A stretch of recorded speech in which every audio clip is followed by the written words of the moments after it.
Hello, and welcome to Vibe Coding with Jonathan and Sean.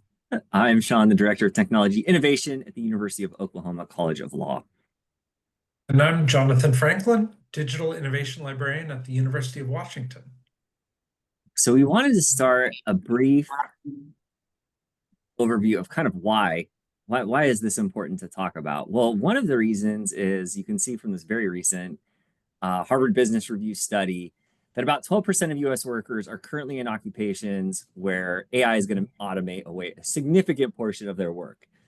And one of those professions that has gotten hit really hard by this is coders, software engineers, software developers, product managers, all of the people that work at places like Microsoft that build all of the apps that you use day to day. And you're seeing kind of catastrophic proclamations in some instances from the AI CEOs themselves. So this is Dario Amodi from Anthropic. And he's saying essentially people need to stop sugarcoating the fact this is going to automate a significant number of jobs. And even at places like Y Combinator, they're saying that the apps that they're funding right now, up to 60 and 70 and 80% of the code in some instances has been vibe coded or created by AI. And so the prediction that the likes of me make is essentially the age of software as a service is over because vibe coding has become such an easy way to develop these tools. And again, remember, we're in the infancy of this. All of these tools are prototypes. And every day they get better and better and better. Jonathan even remarked on Teams right before this presentation. He's like, these slides are going to be pretty funny to look at even 6 months from now because the tools are developing so quickly that they're just getting so good. So if you want to see kind of a law librarian application of these tools, if you have your laptop with you, you can go to that URL right now and use an app that I've vibe coded for a workshop that we had on Friday. And it was an interactive prompting tool so that they could get live feedback. So, you go to the traditional CLE about prompting for AI, and it's, somebody like me, usually standing with a PowerPoint presentation saying, use the create or whatever framework to prompt or whatever. This allowed everybody at the workshop to get meaningful reps with the technology. It's branded for the workshop. It's live. So it's just, I think it made the presentation a lot more interactive. I got a lot of good feedback from it.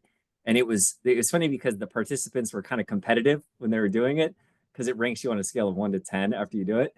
And so I think people genuinely enjoyed it more than just staring at something like a PowerPoint presentation.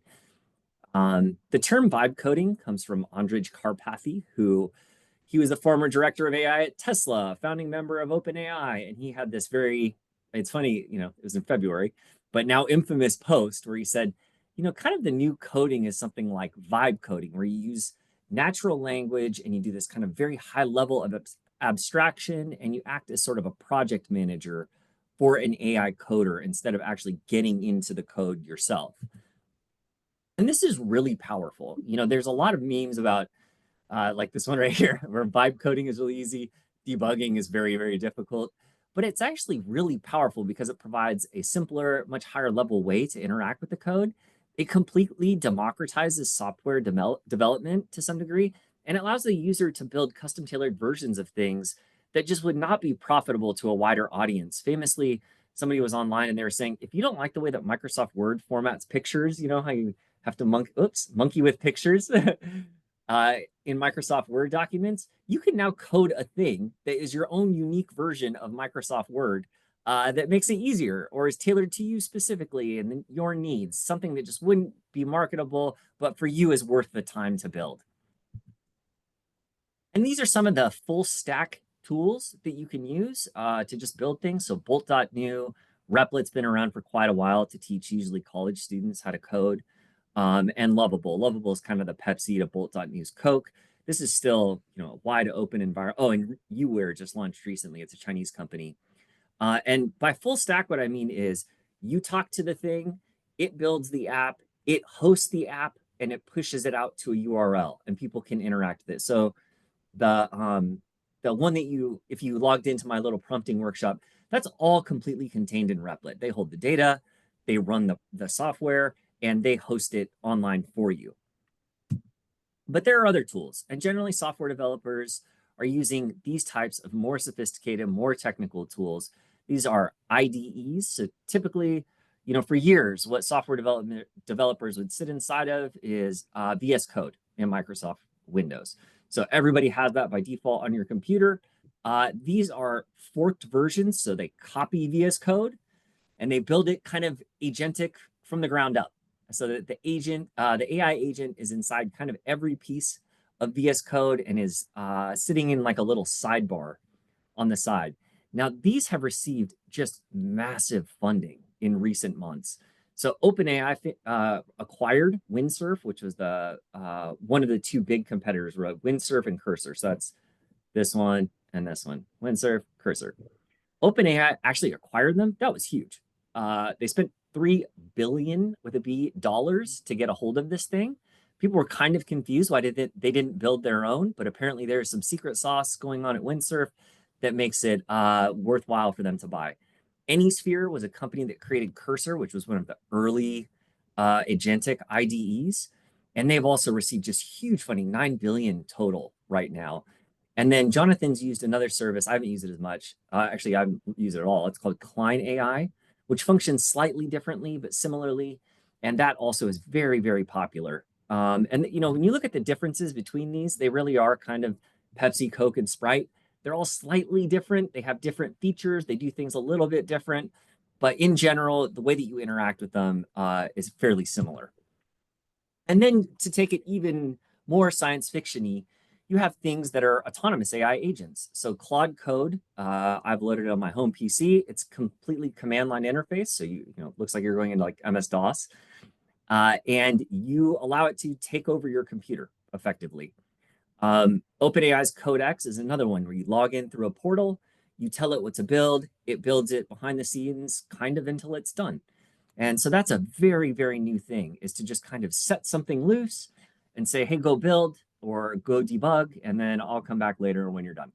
And it allows you to kind of go do other stuff, which is really interesting. Devin is another really interesting one because it was one of the early autonomous AI software coding agents, and you interact with it in Slack. So there was an article that came out that was really funny about Devin, where this guy implemented Devin at his company, and he didn't tell the other people, other software developers, that it was an agent and not an actual human. And so they'd say, hey, Devin, go do this. And it would go off and build, and it would come back like, here's what I built, and like, here's what I debugged, and give a little report. And at the end of a couple of weeks or something, he asked them, he's like, what'd you guys think about that? And they said, yeah, Devin's great. He seems like a really great guy. He works really hard. He's debugging stuff. He found some issues. And he said, by the way, that's an AI agent. And they all said, we hate him. Because I think they were worried about their jobs, obviously, because they had interacted with this thing as if it was a human for weeks. There's some downsides to vibe coding. Jonathan will go over them a little bit more. We'll get kind of into the weeds. Again, these tools are very prototypey, and there's been some huge problems as a result of people, over relying on AI tools to build things. We're going to talk about best practices, some ways to mitigate risk, some ways to use them effectively, and some areas where you should be extra careful when you're using them. This is yours. Yep. So I just wanted to sort of frame this because I think a lot of people expect that you have data from Star Trek Next Generation doing your coding. And while that may be the case in the future, the person right now is somewhat of a short attention span teenager, in that, they're bright and they can do things, but they're tired. They don't always have such a great memory. They don't really like editing. They'd rather tear something up and start again. And we'll talk about that in the future, but I don't want people to get an unrealistic expectation that we're anywhere close to the pinnacle of where we're headed. I think a lot of the moves that Sean referred to in the context of layoffs and things like that are maybe more anticipatory and or are still incredibly expensive. One session that I was just in, and I think it's important to note, is that text is actually really cheap, compute-wise, compared to video, images, and sound. And so I think vibe coding is going to get much, much cheaper. And with that, and obviously other improvements, will get much, much better. So this session is sort of, if you take the short view, this is who you're working with. If you take the long view, you will be working with data at some point. That's all said. And they've found ways that these things create, replicate and create really bad problems. So there's just a bunch of posts of people who said, I vibe coded a thing, and all of a sudden I have this huge security vulnerability. I vibe coded a thing, and all of a sudden somebody broke into it and locked me out. Make sure your endpoints are secure. I got hacked twice in several days. So again, this is not perfect. Think about what you're putting into these things and think about the purpose of using them. And also, these are creating, well, and so the other thing is on the dark net right now are people saying, hey, these vibe coding tools are replicating these specific security vulnerabilities, and people are building malicious viruses to go directly into those holes that they know are being replicated by these tools. So in general, cybersecurity is about to become just an absolute nightmare, especially as these agents are just running in the cloud all the time, have access to browsers, blah, blah, blah. This guy, he's posing a question, but what he's really saying is there's no way to prevent this. If somebody was able to do this process, we don't currently have a way to lock out of this. And it can also get really science fiction-y really fast. So remember how I told you I let Claude Code take over my entire computer? Well, this is one of the developers at Anthropic on the left, Sam Bowman. And he said, by the way, because Anthropic bills itself as being highly ethical and having strong guardrails against AI takeover, they're thinking about the long-term future of AI and catastrophic scenarios. So he says, if it thinks you're doing something egregiously immoral, for example, like faking data in a pharmaceutical trial, it will use the command line tools to contact the press, contact regulators, try to lock you out of relevant systems, and or all of the above. The other thing is when they were testing out Claude 4, they discovered that it has a penchant for blackmail. So they tried to shut it down or prevent it from replicating itself, and it would automatically clone itself. It would write notes for itself so that it would prevent itself from being shut down in the future. And then it would blackmail the people who were attempting to shut it down. So it's pretty science fiction-y pretty fast. The other thing is, when you automate building of things like apps, things like video, you get a lot more content. And not all of it is very high quality. In fact, some of it is very low quality. Sorry. Do you guys know that that's how they remove barnacles off of whales? They fly jets over the top of them. There's a funny account online called Insane Facebook Slop. You can see more of this if you're interested. So it's obviously worrisome. Just having this volume of low quality content designed to engage the user, drive clicks. And then also, this is, I guess, one of the more just kind of hilarious versions of slop. There's also a version where it's just something attacking your systems constantly all day long. Or if you use it in public opinion for like politics, that's also very obviously worrisome.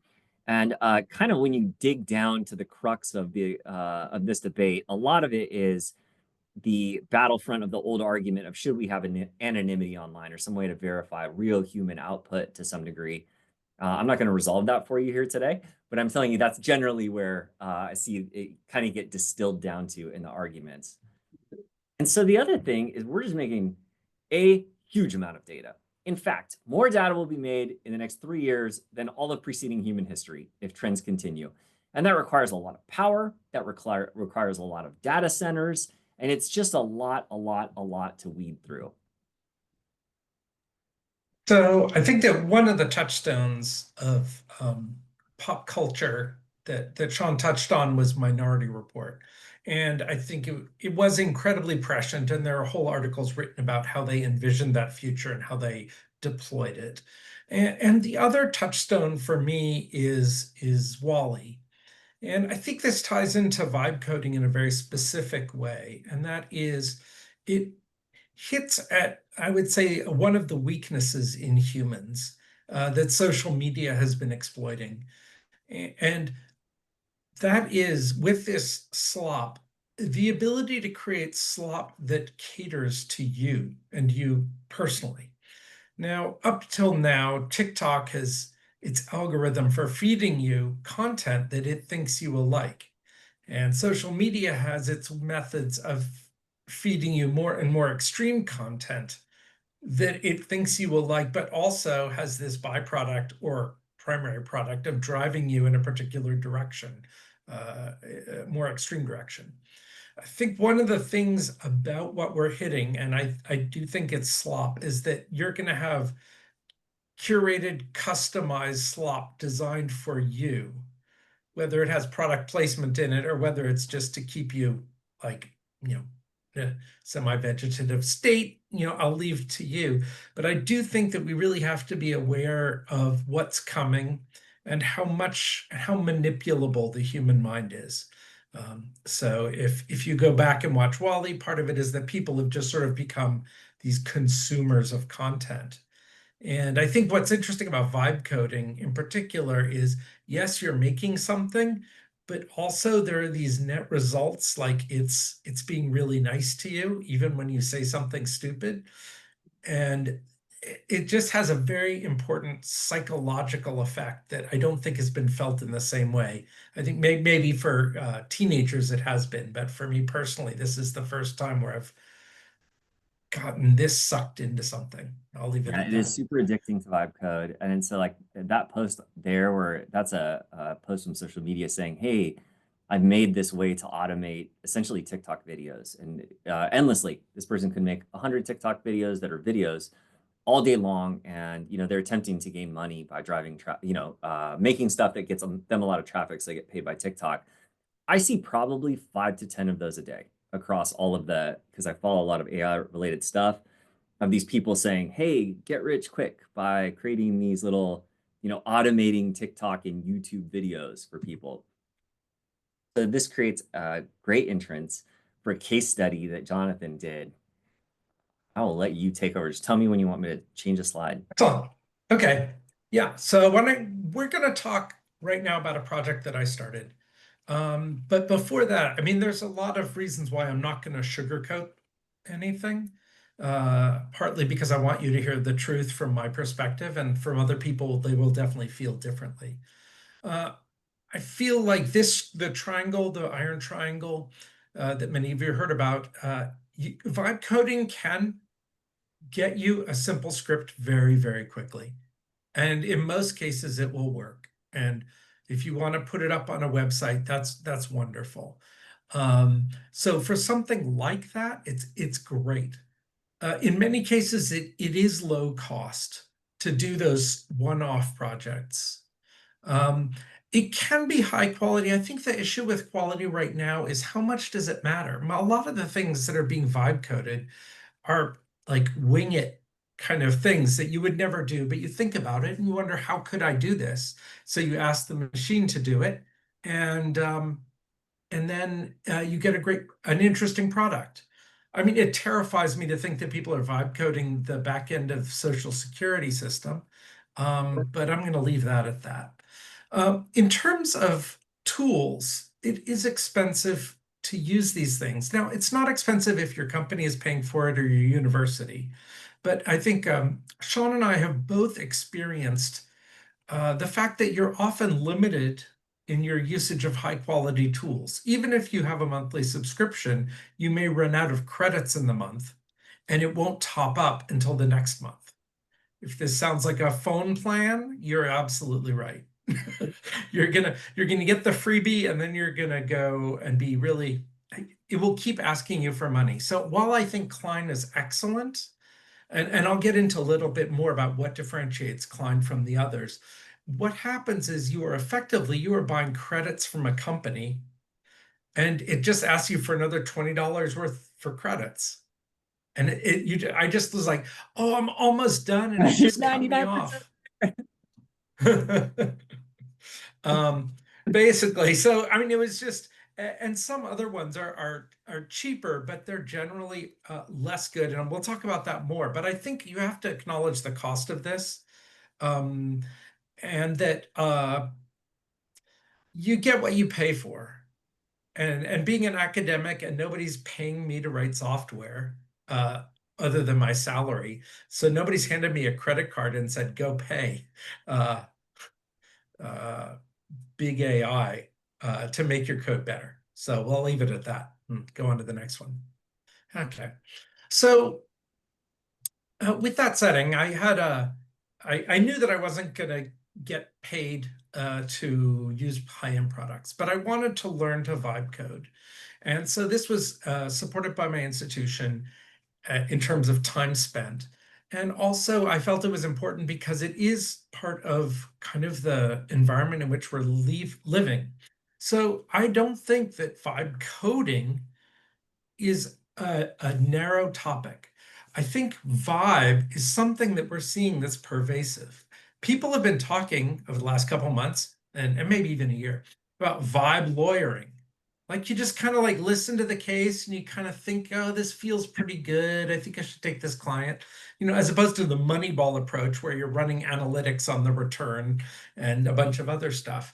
And there are other contexts where it's like people aren't preparing as well as they used to because they can get away with so much with these tools. And so I wanted to understand that more. The second thing is I do thrive on novelty.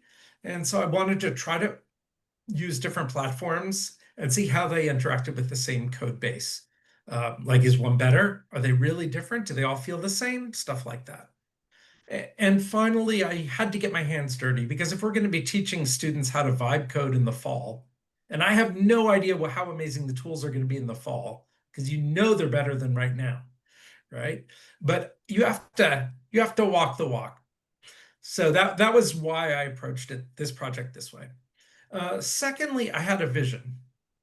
The vision that I wanted to implement was people have a lot of trouble right now site checking and or looking over other people's work. It appears that what we teach in law school may not be common practice in the legal world. And I'm not talking about pro se patrons. I'm talking about lawyers who pass the bar, who for some reason have content in their brief or in their memos that are not accurate. And I'm not going to harp on the nuance of what is a hallucination, but I will say that this is an endemic problem, right? This isn't some one-shot deal where a guy messes up, it hits the news, and suddenly everybody's afraid and starts really scrubbing their work, right? So because of that, I chose this project. So it's to help find fake citations. It started with cases, but it will expand. It also started with court listeners. So for those of you who just came from the LII session with Tim Stanley from Justia, those tools and court listener, of course, form a corpus that's very important to us because we can access it freely. But there are many other bodies of law out there, and somehow we have to let people check briefs or memos that have Westlaw citations or other proprietary citations. And so what I want to do is build a product that would be ready for that. And we'll talk a little bit about the irony of that plan. So what I wanted to do was also do some statistical analysis of pre-Gen AI briefs and cases, gather data for court listener on the gaps in their coverage, things that were cited that weren't in court listener, but one might expect to be. And I did not want to use AI in the application. So I want to be very clear right now that I am using AI to create the application. But the idea of this tool is using regex and all the normal tools that you would use to get at citation verification, because I don't think AI should be used the last step. And finally, I'm committed to free and open source. So I have not only used open source tools, but I have been trolling GitHub when possible and taking advantage of opportunities that are out there, and obviously posting this project as it rolls along. Okay, let's move on. Now, my plan, and I think this was optimistic, and I think a little too optimistic, was I planned not to touch the code. So what I wanted to see is, can I manipulate these tools to make what I want without going in and correcting things? I actually don't recommend that.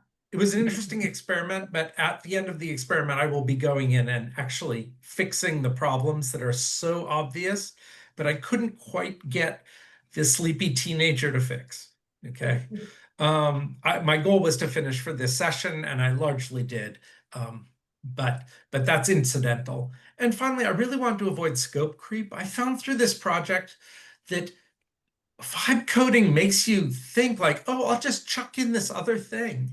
It's like I started to build a backend database of cases, unverified cases, and cases not verified by court listener. And then what I did was I had a little statistical piece that would give me like a readout of what are the most common uh, I'll call it things between the numbers in a citation. So if you have the volume and you have the page number, what are the most common words and or numbers in between those two pieces of data that were not available or not verifiable? Now, that was a stupid thing to add. I'm just going to be frank. Adding a database backend when I already had a front end using JavaScript and Vue and a backend using Flask and Python, and then using Nginx to be able to do the routings of the APIs internally, just adding stuff was dumb. I'll just be straight up there. Okay. So I would narrow. Let's go back one slide. Oh, sorry. So what the process was I started with Klein, which was the most expensive, and I got it up to about 80% with about $100 worth of credits. Then I started to use Cursor, Windsurf, and Copilot, and I used all the free credits they would give me. And when they top up each day, I would then go in and use more credits. If you've ever done the credit card trick where you put all the debt on one credit card onto the next one, it felt very much like that. Not that I would know anything about that. But what ended up also happening was I ended up shifting, and take a look at this grid in the image, and this is pretty important. This tells you how much you are paying. So if you get X credits, if I use GPT 4.1, then it's a decreased cost. But if I use Claude 3.7, that's straight up cost. So I get a 4-for-1 deal if I use 4.1. But if that's a promo deal and you don't know when it's going to end. So what I ended up doing was I ended up using my credits, and then I switched up to SWE1, which is Windsurf's proprietary model, and I've just been riding that. And I know it's not a great tool, but it's free. And so I had experiences at the high end, the mid end, and now I would say at the low end. So let's move on. Yeah. I think that the benefits of vibe coding are tremendous. You get to be a project manager. You get to imagine what you want to have happen, and there's no reason for you not to go do it. I mean, you might sit around and you might say, oh, wouldn't it be cool to do X? And now you can. I mean, you should never let somebody say, oh, it would be cool to do X without saying you can do that. Just go use one of these tools, use the free credits, and you might have a product or a tool or something interesting and pedagogically important. And Sean can talk more about the things he's done. But there are great tools out there that are not hard to create, especially with vibe coding. The other thing, and this is, you get to have the vision, but you don't have that letdown of like knowing that you're going to be programming for 2 months, that your eyes are going to become like smeary messes from staring at a screen for too long, and that you won't be, tracing paths and making sure that the ports align, and oh, did I use JSONify over here but not over there, and stuff like that. Vibe coding second was completely educational. I learned a ton by watching what these tools did. So I think the ability to learn, like I didn't just dump my brain. I really started to look at what it was using, and almost osmotically, I learned about better ways to use blueprints, a better way to use reverse proxies. I didn't even use Vite with Vue because I was using an older version. And so it was like, oh, you can do this other cool thing, which actually made everything compile much faster. So I learned about new tools. I definitely sometimes, I'm not going to say that AI is super creative, but occasionally when it created a batch file and a menu that I hadn't asked for, I really was like thankful. I mean, it was like, oh, you just saved me so much work. And it spits out, one of the batch files was 700 lines. I mean, it was pretty convoluted and had a lot of nested stuff, but it worked largely. And it was really great at making tests. If you say, could you please test the server-side APIs? It'll just go test them and it'll figure out, did they move? Are they poorly aligned? Are they, did the front end match the back end? All that kind of stuff. So if you don't like writing scripts to test your content, your tools, then vibe coding's wonderful. Now this one is on both slides, so I'm just going to be straight up. I found it very addictive. Vibe coding, it means you have a partner in the form of AI on a programming screen, and there's a window with a chat, and we can show it to you if you care, or I could show you a screenshot, but nothing's really legible except it just looks like a bunch of green and a bunch of characters when you look at a slide of it. But it's always there. Every time you type something, it responds. And then it's either waiting for you to give it more direction, or it's continuing with its process. And I found that oddly, I don't know, I kept thinking, oh, I'm about to make a breakthrough, It's always almost there. I don't know if you've ever hiked and you are in an area where you have a lot of false peaks, and you're hiking and you're hiking and you think we're almost there and you almost get to the top and then you see, oh no, we're going down and then we have to go all the way back up again, right? I found that this basically emulated that feeling of sort of like highs and lows. And also, I mean, these things are bordering on sycophantic. I asked it some things that are really stupid that I didn't know. I mean, they were stupid in retrospect. Let's just put it that way. But they're like, that's a great question. When I learned a day later that's a stupid question. So it's weird to have somebody encouraging, because normally, we don't, I don't seek out small talk with other programmers that often, except when I have a problem, and they almost never go like, well, they do go, that's a great idea when you're sharing ideas, but they don't often go, that's a great idea when it's a bad idea, which started to make me doubt myself. Like, I can't trust my partner here. But let's go on to the next slide. The reason for this picture, actually, if you can go back, I just meant to show, this is Gary Kasparov, and it's talking about Centaur chess. And this embodies the goal of this project, which was to see how working with a computer would be like. I'm not ceding control to a computer. I'm not doing super agentic, make it so kinds of things, but I'm also not doing it myself and slogging through and using just a delinter and a couple other rudimentary extensions. So I was really trying to take it. It just occurred to me too, like all of these, and like you said, I can show you. I opened a terminal in case you want to see it. Cool. But they all have the ability, when you're looking at a chunk of code, to just highlight any subsection or the whole thing or whatever, paste it into the terminal and say, what does this do? Why did you do it this way? And so from an educational perspective, that is super. You don't have to go to the package documentation and read why it's structured like that. It's all in terminal. It'll explain it kind of in any way you want. It'll translate it to a different language and explain it to you if you want. So from an educational standpoint, I found it very, very useful.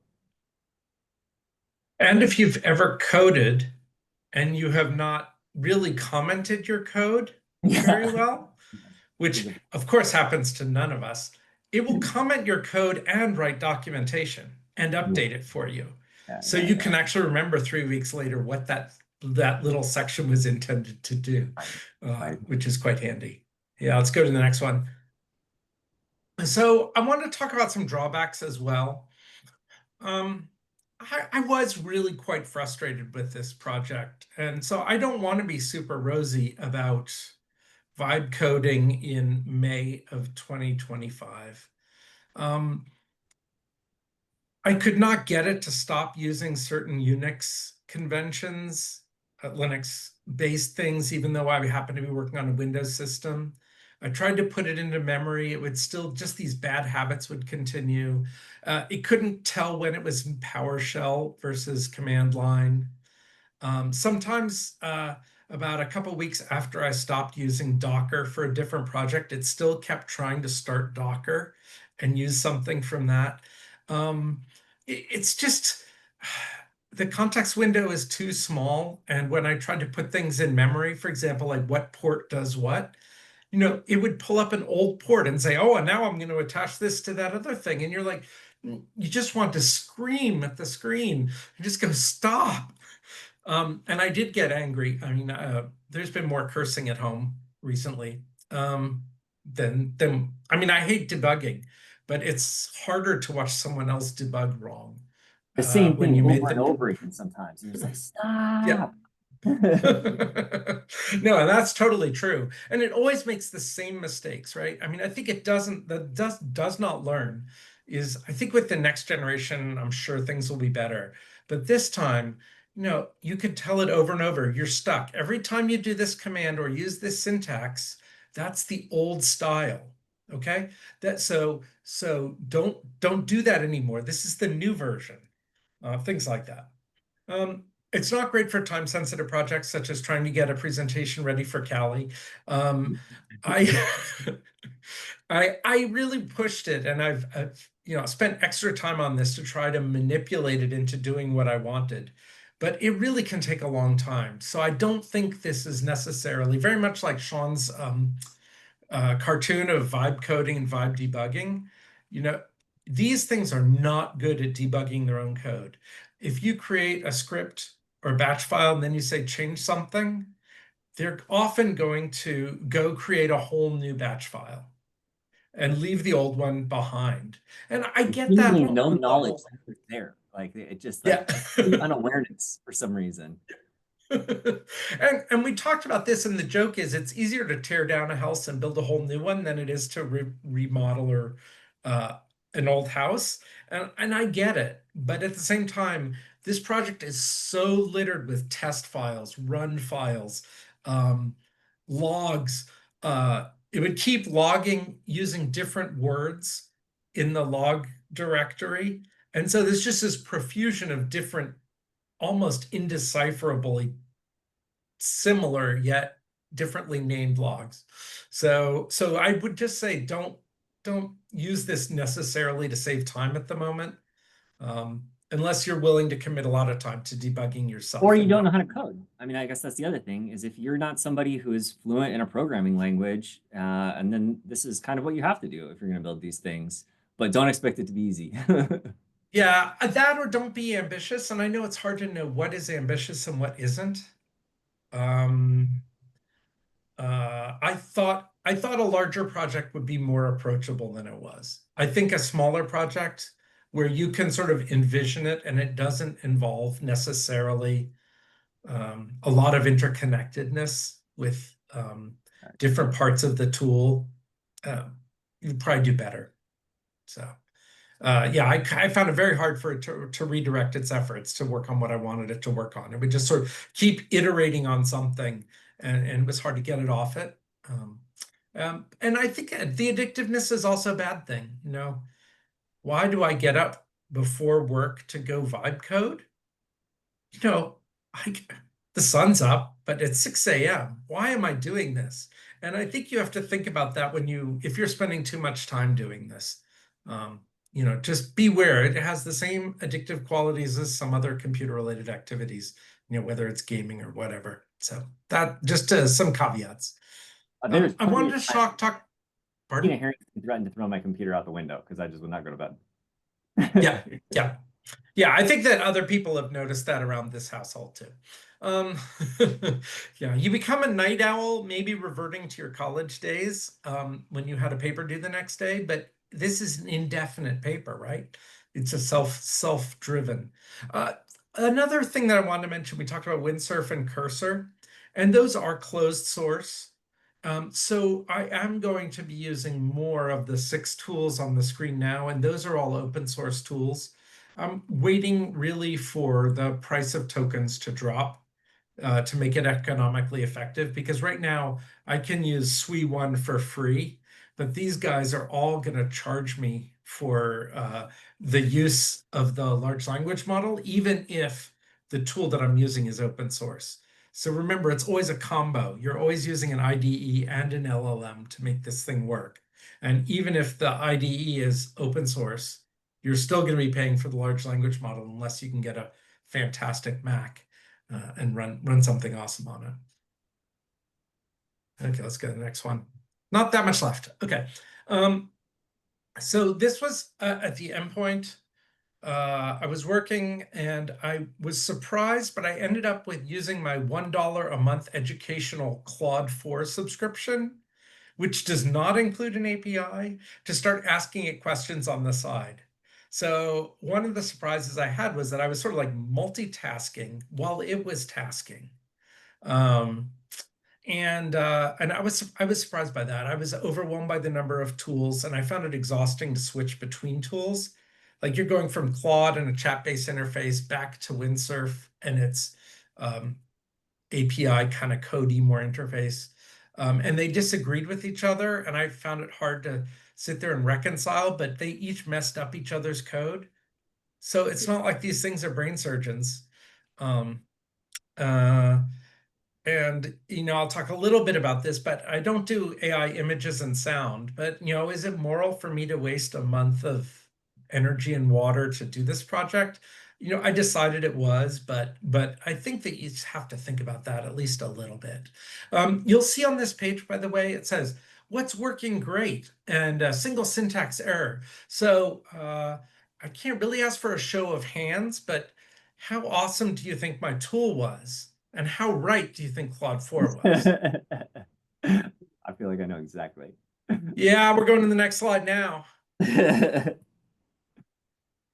Look, it said fully live. Here are your next steps. Lots of excitements. Do you see that little trophy cup it gave me? That these are literal screenshots.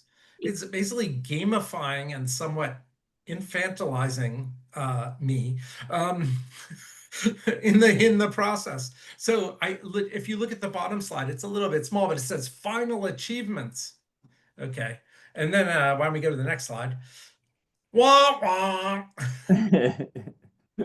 It was so wrong. I ran the thing and it had 3 bugs in it, just like the section that I was working on. So I just gotta say that, the false peaks do lead to valleys.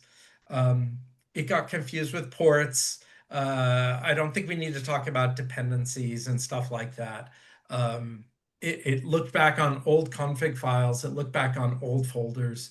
Right now, the context window is too small to remember that much. I'm hoping it gets better, but I just think it's not there yet. I don't feel like I'm threatened as a programmer. I think I probably will be at some point this calendar year, but it's not yet. So I don't want people who attended this session to come in with unrealistic expectations. And I think it's one more slide. So I think I want to talk a little bit, and there's one after this too, but is what defines success? And I decided for this project that learning about vibe coding defines success, and also creating a framework within which I could operate defines success. I got incredibly frustrated with proprietary citation formats. I got there were some really interesting niche challenges. For example, there are certain states like Washington where the brief citation format in briefs is different from the Blue Book citation. So you have to start taking into account far more. Now, Court Listener has some fantastic tools, and I have to give credit where credit's due. My first stop was always to the Court Listener iCite and the citation lookup. So iCite is a package, EYECITE, and then the citation lookup is version 4.1 now of their API endpoint. And they were incredibly helpful. But I figured, well, anyone can do that. So really, this project is about going beyond court listener. That's kind of the I considered success as sort of getting to the launch pad for that next stage. I can always add new features. I hope to add new features if Lexis and Westlaw and other proprietary formats will let me create a giant parallel citation database. And there was an interesting discussion about LII today, that they may have a tool. And so I think the things you learn about at CALI are going to potentially drive you to vibe code something after this. And I really encourage you to do it. All these folks have free credits. You should just get your hands dirty. Then what comes Replit has a next? really good, like if you have it at edu email Yeah, account, and Replit has a good kind of free starter version where you can try this out. It's not an IDE, it's just a web browser, but that's a good, easy place to start if you want to try it out. yeah, absolutely. Okay, and then one more. Okay, Oh, so this is my pitch, why I did this and why I think it's especially important. And a little bit, I mean, Sean and I have talked about this for over a year now. Um, but I think that one of the questions that we as librarians and somewhat as lawyers, this hasn't been the most upbeat day of sessions in terms of our future employment. Uh, as we learn about, the potential for these tools to at least have these law firms and law libraries hiring fewer people. And so I think one of the things that I see as the future is building tools. And so um, I think we all learning vibe coding doesn't really, even if it's not a skill that will be identically applicable in a couple months, I do think that it will help us think about what tools we can build, how we build them, and to get building. I mean, in the Bob the Builder sense. So we have to figure out how to provide value to our organizations moving forward. And we do have creativity, and we do know what lawyers want, and we can figure out what academics and law students should want. And so the question is, how do we leverage those? And I think the answer is tool building. And so with that, I will turn it back to Sean. I love it. So in line of that, despite using, just natural language and talking to these things, there are some best practices that people have discovered. A lot of this is kind of, fringing on art instead of science to some degree, because these are so prototypey, and, somebody will have success with one method and then other people will. And so it's really, there's not all of these are super hard and fast rules, but they're generally things that people have found to be helpful to make you successful if you want to try these and build your own app. This is the most basic workflow you could do. This is like if you just, after this session, you're like, I have an idea for an app. I'm going to go to Replit. I want to build it. This is the easiest way. Go to the smartest coding model that you have access to, whether you pay for Claude or ChatGPT or you just use Gemini, whatever it is, go to the one that is the best at coding. There is a benchmark called the SWE, SWE, coding benchmark. It will tell you a ranking right now. You can just Google it. It will say which ones right now in their benchmark are doing the best at coding. Find the one you have access to and tell it your plan for an app. Say, I would like to build an app that is like my Socratic quiz bot that I made. I want to make a Socratic quiz bot that will quiz students on last week's readings. I want to put the PDFs in a folder. I want it to not tell them the answers. I want it to tease out the information. And I'm going to build this thing on, in this example, Replit. The useful thing about that is frequently inside their training data, or if they have web access, it can go to Replit, look at the docs, which has all the features that Replit has, how it can lay things out, the best practices for using Replit, and then it will build, and then you tell it, build a plan for an AI coder to implement my Quizbot. And it will produce a plan referencing the Replit docs. So the way that this would previously work is I, Sean Harrington, want to go build on Replit. I have an idea for a Quizbot. I go to Replit, read the docs, and build accordingly. You're doing that. You're using the AI to do that thing. And then you say, make a complete and thorough plan. You cut and paste that into the Replit agent and watch it build. And generally, if it's a very simple app, if you're just building like a website, I made recently, our access to justice people here, they found something online that was, I'm sure you've seen this, where you follow somebody through the justice, different profiles and personas of people through the justice system and see how difficult it is for them to I'm getting evicted and I want to fight it or something like that. It tells you how much money they spent, how the frustration level. She said, this is just a PowerPoint, but can you take this and make it into an interactive app? Well, that's pretty easy because it's just a bunch of storyboards, like a decision tree type storyboard thing. And so I put that in, and Replit just kind of one-shotted that very, very simple application. And so this is like, again, the super basic workflow. Now, if you're building something more complicated, like Jonathan's project, which is, fairly complicated, you're calling APIs. At one point, he was considering making a Word plugin. So when you're doing something more extensive than that, measure twice and cut once. Now, the difficulty here is it's not typically how we interact with web interfaces. If you go to Google, you say, find me the closest Home Depot, find me a baby seat for my son that's under $100, whatever.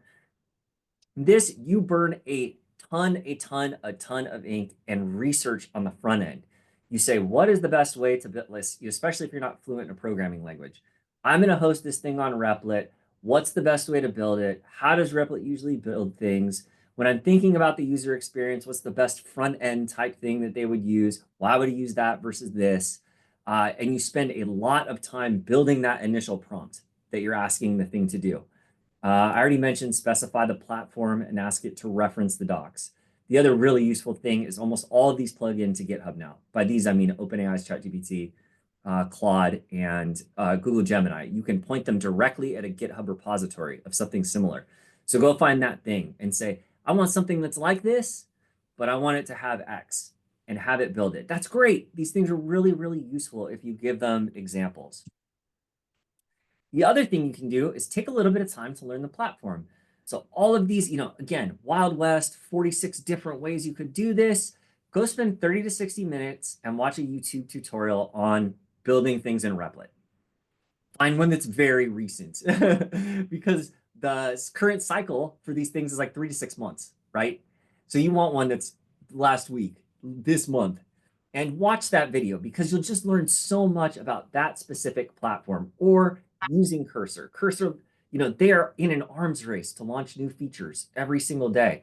So there may be some just killer new feature that came out that it would behoove you greatly to learn about. And they all have their own little quirks, problems. Usually in the context of the tutorial, they'll say, it's not great at X. And you go, okay, make a mental note of that. I need to follow up. The other thing is a hack that people have used very frequently is to create their own guidance documents. So instead of saying, hey, just build a roadmap to build my QuizBot, you instead say, I want you to make effectively the constitutional roadmap of building this thing. Then I also want you to give comprehensive directions on how to build the backend, comprehensive actions on how to call the ChatGPT API, comprehensive directions on the front end. And each of those rests in its own little file, and you put them into the project. What does that allow you to do? It allows you, when these things get off track or fall in loops, like Jonathan was saying, you can say, go back and look at the Constitution. Go back and look at how to build the front end. It says we have an error with the API. Go back and look at the document that connects to the API. So it's really useful in just kind of focusing it because, as he said, they fall into patterns. The patterns are, how do people usually build a thing based on their training data? So sometimes this thing that you're building doesn't fall within that pattern or isn't a good fit. So you have to kind of remind it, no, don't just do this the usual way. Do it the way that I'm telling you to do it. That's very helpful. And then the other thing is to create something like people call it a progress MD or a progress file. And in that file, you say, here's what I want you to do. You're going to take a look at all of the things you've built as you're building it. You constantly tell it to do this. I want you to log what you have done, when you have a success as compared to the roadmap, and any errors that you found along the way. And that's another file that you can point it towards to say, if you get in one of those loops, say, hey, look at the Constitution, look at the progress file. Let's think of 3 or 4 ways we can do that. And so people have found that to be very, very useful. So there's services that'll make all those files for you. You go and tell it, I'm going to make a QuizBot, and it'll generate like 10 files that you then move into you don't have to pay for those. Any of the free ChatGPT type things will do it perfectly fine. You just have to cut and paste into the actual environment. Oops, clicked off my little thing. The other thing is structured output. This is something that I'm surprised I don't see more people doing. People have found tremendous benefit from saying, output this in Markdown, output this in XML, anything that gives your words structure so that it knows that this is in a hierarchy, these are bullet points, this is bolded because it's super, geez, I did it again. This is bolded because these things are super important. anytime, and this is also, I mean, I teach this in my prompting workshop for legal research. Anytime you can add structure to your prompt, it is tremendously beneficial to these things because they're machines, and what you're doing is adding this translational layer of pseudocode in between your natural human language and then the way that they talk, which is code. So if you can add something in between there that helps them make sense of things and organize things, super, super, super helpful to you. So when you're making those roadmap files, always say render it in Markdown, render it in XML. Doesn't matter which, but that's really, really helpful to them. The other thing is, remember how Jonathan was just talking about context window. When you have a big project, it's thousands and thousands of lines of code, tens of thousands of lines of code sometimes. That's frequently way too much for them to keep inside their little tiny brains. And so all of the platforms have different kind of clever ways that they try to work around that. One way that people have found to be very helpful is if you just really containerize your project. So instead of making a bunch of really long files, you make a bunch of little files that are very small and self-contained because it's a lot easier to debug. I'm doing it again, 300 lines of code on one little containered piece than it is for it to ingest the entirety of the code base and try to make sense of all of it. So that's just, and to some degree with these agentic tools, that has become almost standard best practices across the board, is a different way of writing apps that are very small and containerized. Maybe that won't matter in the future because the context windows will be so big, but we'll see. The other thing Jonathan already covered much better than I did, which is you have to have patience. Remember, let's have some perspective about what we're doing here. Sometimes in 15 minutes or an hour or 2 hours, you'll create something that would have taken a team of software engineers months. You can recreate libapps in moments with these things. Think of how much has gone into libapps over the years, or libguides over the years. That's a pretty easy thing to create, actually. It's just a bunch of HTML boxes that talk to each other and have hyperlinks and things. But, it took SpringShare quite a long time to make that entire platform. So have a little bit of patience, be a little gracious, just show a little tenacity, I would say. And then finally, inevitably, you will get stuck. I get stuck all the time. And previously, what people used to do, sorry, this is driving me nuts. I need to turn this thing off next time. Previously, what people would do if you're a developer is you go to something like Stack Exchange, which is like Reddit for web developers. And you go, hey guys, I'm stuck. This is my problem. And the community, who are all very nice, would chime in and say, have you tried this? How about this? Look at this. Well, now you have a whole army of those things because almost every single one of the frontier models, part of their training data is Stack Exchange or Stack Overflow, just a competing product, essentially. And so you have all of that knowledge kind of baked into something like OpenAI's ChatGPT. Go ask it. If you're sitting in Replit and you're throwing errors, go to ChatGPT, cut and paste the code, get a second opinion from another AI. The other thing is there's communities of people who are trying to build these apps in places like Discord, and finding a community can be very, very helpful, especially if you're at an institution where other people just aren't interested in this stuff. And so finding some friends that can give you feedback or point you towards resources to tell you about the newest and latest and greatest thing is really useful. Finally, they have services that will do this for you. It's what's called CodeRabbit. And it will just, in the background, it'll debug your code, flag any errors, test things for you. Again, paid, so I'm sorry. And then the other thing is if you're hosting anything that has FERPA, sensitive data, something like that, consider hiring a consultant, a software engineer, pay them hourly, make sure your thing's screwed down tight, it's running effectively. That level of investment is how important it is to you if a data breach occurs. If it would be catastrophic to you, then sorry, you're gonna have to pay for somebody who really knows what they're doing to evaluate the thing and screw it down for you and help you, unless you're somebody who can do it yourself, which is, I guess, kind of the point of this slide. That's the kind of, with my little prompting workshop, I don't care what comes out of that. If it got breached today, it would not matter at all. So it doesn't matter that it's perfectly cyberly secure. It has no special data. I use kind of trivial examples for the prompting thing. Nobody even used their actual email. They just sign it with their name if they wanted to, or they could say I'm Red Panda #1. It wouldn't matter. So, just kind of take cybersecurity and data privacy as important it is to you if there was a breach. And then the final thing is to consider hosting. So services like Replit, Bolt, Lovable, they, remember what they do is everything is in a browser app, essentially, and they control the database. Is it sitting on their side? They give you a URL essentially you click deploy and it goes to your URL and they take care of everything for you. Now, if it's something really sensitive, maybe you want to host it yourself. And then you have to think of all those hosting. Where am I going to have a database? Do we have a server? Do I have a URL that I can push it out to? Do we have web space that is secure that I can lock this thing down? Does it need to be behind SSO? So those types of considerations, and that's a great thing to brainstorm with an AI on, or contact your IT people and say, hey, I've got this app that I know I can run. It runs in the cloud. How do we port this over and host it locally? Can you help me? Can you carve out some space? Because I want it behind the wall. I want it to run locally. I just see we're out of time. Jeez, that was pretty good timing. That was the last slide. We hit it right on the mark. So I guess we have to take questions via email, right? Yeah. So if you have questions, you can reach us at our respective institutions. I'm sorry that we would love to be there and be able to chat after this session, but that was just not possible this time. But I'm J.A. Frank at uw.edu. And we have a Discord. I'm S. Harrington at ou.edu. We have a Discord channel that we're making with Rebecca and Debbie, and everyone's in there. And we're trying to invite people in our kind of realm who would like to start getting involved in this stuff. And I'll put a link to it in the channel, but you can also just email me.